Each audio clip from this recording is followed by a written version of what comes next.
Olá, pessoal, tudo bem? Meu nome é Daniele Ximenes, professora de língua portuguesa.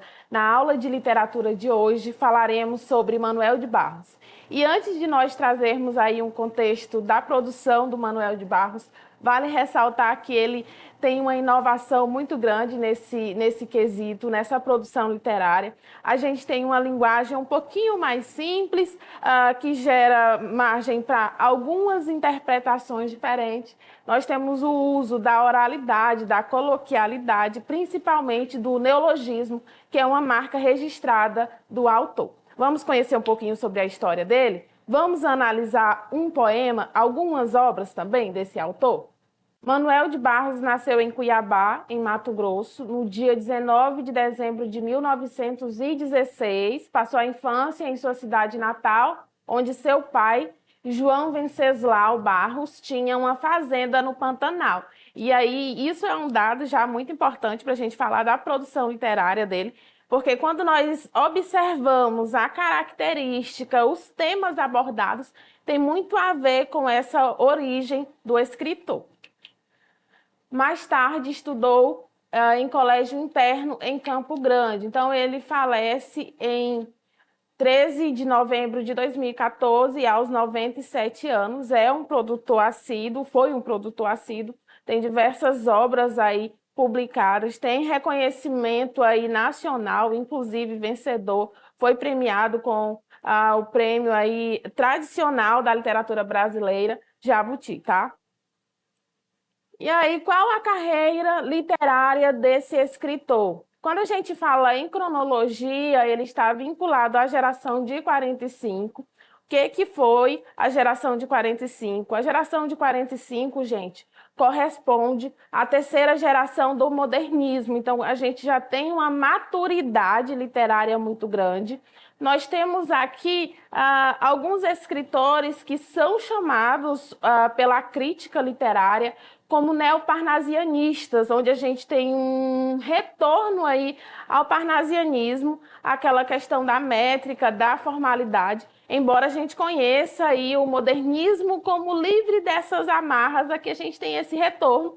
No entanto, a produção de Manuel de Barros é um pouquinho mais simples, não diria simples, né? Porque aí desmerece o trabalho do escritor. Ele tem uma produção um pouco de maior facilidade de compreensão, mais livre, embora ele esteja situado cronologicamente nessa produção aí da geração de 45. Uma vez que o seu primeiro livro aí que ele publicou, Poemas Concebidos Sem Pecado, foi em 1937. Então, quando a gente fala dessa geração de 45, o que está acontecendo no mundo? A gente tem o fim da Segunda Guerra Mundial, a gente tem a questão do governo Vargas, né, da era Vargas, posteriormente Juscelino Kubitschek. Então, a gente tem um período de transformação muito grande, não só no mundo, como também no Brasil. Em sua obra de estreia, apesar do tom autobiográfico de poemas como Cabeludinho, nota-se claramente a inserção do poeta no modernismo brasileiro de 1922, tá? Eu trouxe aí esse trecho de uma obra dele, que retrata um pouco uma temática mais complicada do escritor. Ele tem, no entanto, outras obras mais conhecidas que trazem aí um caráter mais simples, tá? O título do poema é O Escrinho. Diz assim: um poeta municipal já me chamara a cidade de Escrinho. Observa que nesse primeiro verso eu tenho aí a priorização da primeira pessoa, tá? O eu lírico aí, ele se apresenta em primeira pessoa para mostrar esse caráter aí mais próximo de produção do autor com esse eu lírico. Que àquele tempo encabulava muito porque eu não sabia o seu significado direito. Soava como escárnio. Hoje, eu sei que escrinho é coisa relacionada com joia, cofre de bugigangas. Por aí assim. Porém, a cidade era em cima de uma pedra branca enorme e o rio passava lá embaixo com piranhas, camalotes pescadores e lanchas carregadas de couros vacuns fedidos. Então, observa aqui que a gente tem uma característica mais associada à questão do mar. A gente observa a predominância de algumas figuras de linguagem nessa construção textual. Só lembrando, pessoal, que esse é um trecho da obra, a gente tem a obra completa, tá? Então, é só para mostrar esse resquício aí ligado à geração aí de 45 ao modernismo brasileiro. Quais as características, então, da produção literária de Manuel de Barros? Então, uma das coisas mais notáveis aí na obra dele é em relação às memórias da infância no imaginário do poeta. Então, quando a gente fala aqui do Manuel de Barros, ele faz uma produção de poesias. Então, aqui ele explora muito bem esse campo do imaginário aí infantil. É tanto que ele utiliza esses recursos linguísticos a fim de mostrar, de demonstrar essas características, tá? Retratadas também, de certa forma, na imagem que vai apresentar para vocês na tela. Então, aqui eu tenho o ambiente bucólico das fazendas mato-grossenses, tá? Um humor pueril, aquele humor mais puro, mais simples, mais limpo. As inseguranças, alegrias e medos de um eu lírico imerso nas lembranças de sua juventude. Então, lembra aqui que eu falava que ele usa bastante o recurso da primeira pessoa na sua produção? É justamente para mostrar esse estado de espírito, para mostrar essa ambientação da sua produção literária. Além do caráter temático presente ao longo de toda a obra de Manuel de Barros, é comum também encontrar marcas de estilo, como o emprego de neologismos que buscam enriquecer o seu universo poético. Eita, nós temos novamente o neologismo. Se até agora você não assistiu nenhuma aula de literatura ou ainda não ouviu falar em neologismo em outras partes, em outros conteúdos da língua portuguesa, o neologismo são a criação de novas palavras que são acrescidas aí ao vocabulário. Então, o que são esses neologismos? Pega-se palavras já existentes, ou por prefixação ou sufixação, tá? E cria-se essas novas palavras com sentidos diferentes, tá bom? Outra característica marcante da poesia de Manuel de Barros é o uso do vocabulário coloquial rural. Então, ele vai explorar bastante essa questão do rural, que até então não aparece de forma tão nítida em outras produções. E de uma sintaxe que homenageia a oralidade. Então, lembra que quando a gente estuda a língua portuguesa, a língua em si, a gente tem a língua escrita e a língua oralizada, então ele explora bastante, embora ele tenha uma produção escrita, mas nessa produção escrita ele prioriza ou ele dá destaque aí à oralidade, características da fala, características usuais da fala no dia a dia, tá bom? Eu trouxe para vocês, com esse caranguejinho aí lindo, maravilhoso, o poema Se Achante. E aí, quando a gente fala de análise de poesia, de poema, pessoal, é interessante que a gente faça aí algumas pontuações.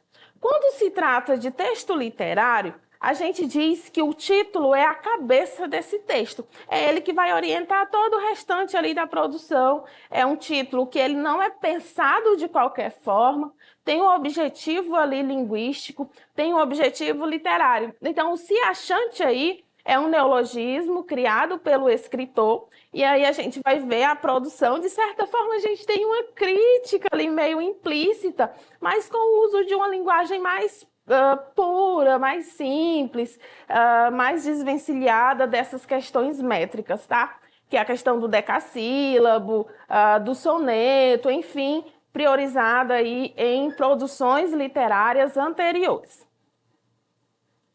Diz assim: se achante.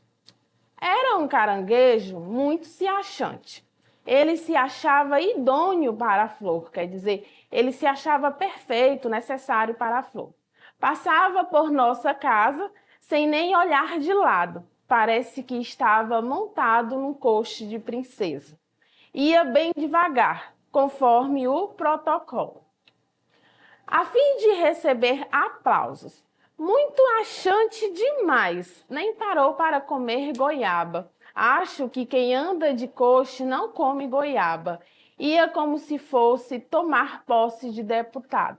Mas o coche quebrou e o caranguejo voltou a ser idôneo para o mangue aí. Então ele volta a ser essencial. De repente a gente observa aí que eu tenho uma figura aí do caranguejo, que pode muito bem ser uma comparação, uma metáfora aí do homem, das pessoas, e o que é ser esse se achante, né? É ter uma visão de superioridade em relação às outras pessoas. Então, é uma produção literária que muitas crianças, ao fazerem a leitura ou ao fazerem a audição dessa obra, achariam engraçados. Mas quando a gente fala de produção literária em si, pessoal, muitas produções que são destinadas à criança, à adolescente, têm ali por trás todo um aspecto linguístico que também é adequado para nós adultos fazermos essa análise, para você jovem aí fazer essa análise, tá? Então a gente tem esse recurso bastante explorado pelo escritor, pelo autor. Vamos lá, eu trouxe essa questão comentada, tá? Da UFU de Minas Gerais, 2016, e diz assim: o menino tinha no olhar um silêncio de chão e na sua voz uma candura de fontes. O pai achava que a gente queria desver o mundo para encontrar nas palavras novas coisas de ver assim. Eu via a manhã pousada sobre as margens do rio, do mesmo modo que uma garça aberta na solidão de uma pedra. Então, observa que eu tenho aí uma questão específica, desver o mundo. O que é que ele diz? Quando a gente tem uma entrevista ou observar algumas colocações desse escritor, ele busca aquela palavra primeira, antes da sua existência, antes da sua escrita. De repente, ele deixa transparecer esse objetivo de produção literária dentro da própria obra, tá? Vamos ao comando. Em Menino do Mato, um eu lírico menino tem o desejo de aprender, sem se preocupar com explicações, as coisas do mundo, criar novidades por meio das palavras e da sua inocência pueril, a sua inocência infantil limpa, pura, tá, pessoal? Essa mesma ideia perpassa em qual fragmento? Então, o que é que ele quer? Ele quer um fragmento de outro autor ou de outros autores que tenham essas mesmas características do texto citado acima, anteriormente, do Manuel de Barros, tá bom? Vamos lá. Letra A. Diz assim: em meio a um cristal de ecos, o poeta vai pela rua. Seus olhos verdes de éter abrem cavernas na lua. A lua volta de flanco, eriçada de luxúria.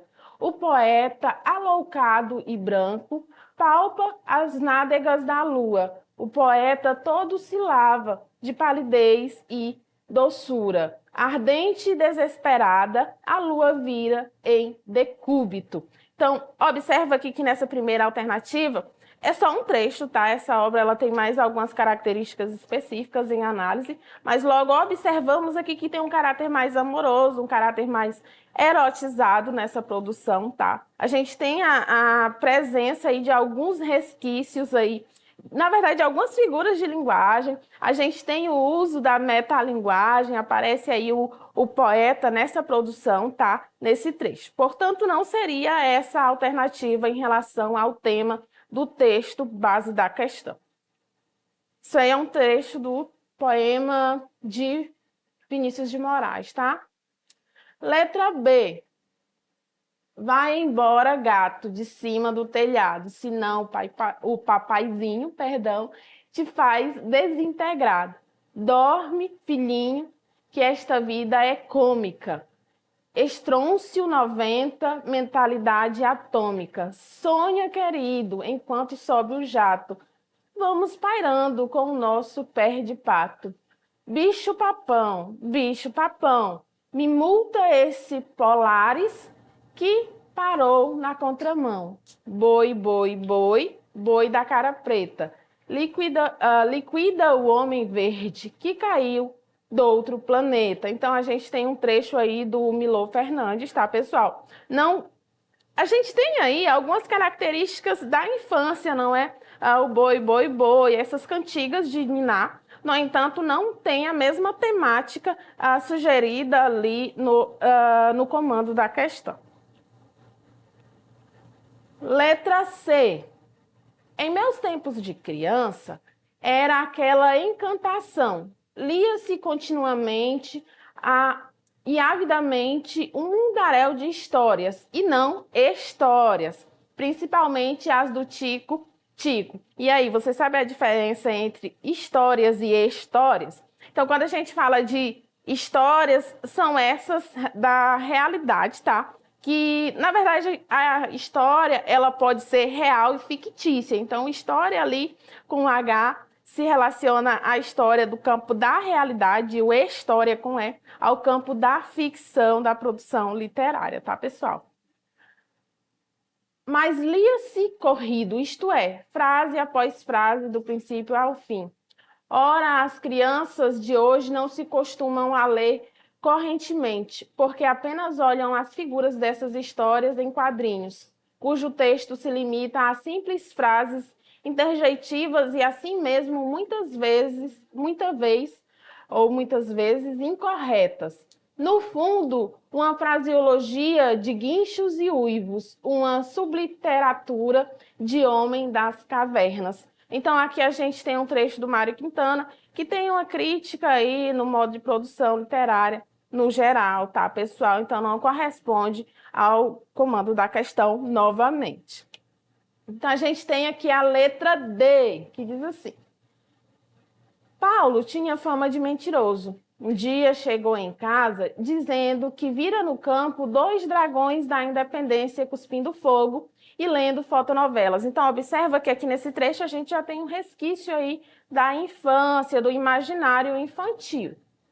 Quando o menino voltou falando que todas as borboletas da terra passaram pela chácara de Ciá Eupídia e queriam formar um tapete voador para transportá-lo ao 7º céu, a mãe decidiu levá-lo ao médico. Após o exame, o doutor Epaminondas abanou a cabeça. Não há nada a fazer, dona Coló. Este menino é mesmo um caso de poesia. Então, nós temos aqui, pessoal, a alternativa assertiva, a alternativa correta. Observa que nós temos alguns traços específicos abordados na obra do autor Manuel de Barros. A gente tem essa questão da meninice, do imaginário, que transparece aí na produção literária do escritor. E aí, gostou de conhecê-lo? Quer saber mais sobre ele? Nós temos aí essa aula disponível na plataforma, então você pode novamente assisti-la acessando não só a plataforma EducAcre, mas também a nossa plataforma do YouTube.